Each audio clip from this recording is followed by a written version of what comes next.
never know where your new job lead could be. It might be an old high school classmate, a fellow church member, the person you bump into at a grocery store. But how do you reach out and help them help you? Our career expert, Randy Wood, here to talk about maintaining and growing that network. Good morning. Good morning. A lot of people who have been on the job hunt for a long time really say it's all dead ends.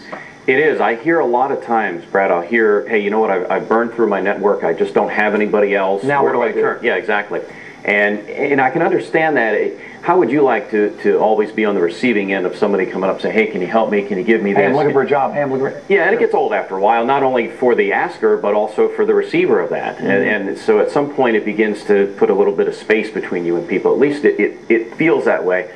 And so what I try to encourage a job hunter to do is to look at being a resource for other people. Try to give versus take. And now, what do you mean? Well, a variety of things. Probably one of the main things, let's say I'm on a job hunt, and I've known you for years now. I've been coming on here, and I know you can't necessarily hire me here at the station because I don't have enough of the background you need, but I still want to keep my connection with you alive. Sure.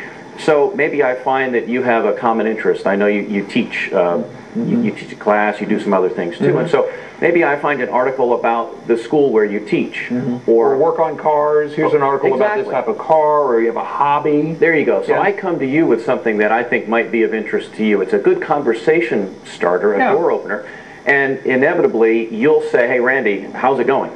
How's that job? And that opens up that conversation. You bet, because you're the one that turns that key and not me. So that's what you mean by give, not take. Bring something to the... Ideally, sure. I mean, it makes sense to do that. Yeah. I mean, you know I'm in a job hunt. It's on the tip of your tongue. As soon as I ask you any question, your first response will be, well, Randy, I'll keep you in mind.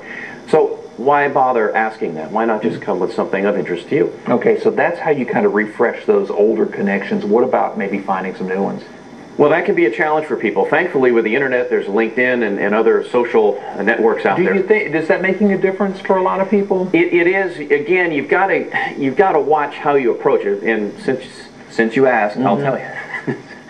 Here's the thing, and I see this a lot on LinkedIn. Job hunter goes on there and says, I'm looking for a job, I have great skills, blah, and delete, delete, delete, delete. Sure. So instead, why not go on as a resource for other people? Maybe become an expert in your field. There's a section on there for questions and answers. So you can answer questions. Yeah, exactly. You can pose a question. How can I be a better news anchor?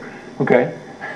I'll ask Cindy. She'll tell me. You could ask that question, and you will find that you will get almost immediately responses. So then you're seen more as an expert in that area. Sure. Okay. That's one way. Another way is to volunteer. It's great. Pick up a hammer, or pick up a broom. Sure. Pick up whatever. So many different organizations can use your, and if you're not working, you've got time, and you can be productive. And it's right, you do meet a lot of people out of your element when you volunteer. You do. I've got a couple of friends who volunteer at a local hospital. They'd love to go to work for the hospital. It's a great way for them to get acclimated to the atmosphere and vice versa. And you're meeting people inside that environment. You bet. And you're doing it without tapping them on the shoulder saying, I need a job, because you're establishing rapport first, and that's critical. They've got to know you and like you and trust you before they'll hire you. Great idea. No more dead ends. That's what he's talking about. No more dead. Turn them into positives. Thanks for coming in. Appreciate it. I tell you what, neat ideas today. If you're kind of at a dead end in your job hunt, maybe some of those will work for you. By the way, Randy offers a free Get Hired workshop every Thursday at noon. Holds that at his office there, 3540 Clemens Road, Suite 105 in Clemens. Seating is limited, so call ahead. Make sure you call ahead to sign up and reserve your spot. 793-8040. And you can also email Randy. We've got all his information on our morning news page at myfox8.com.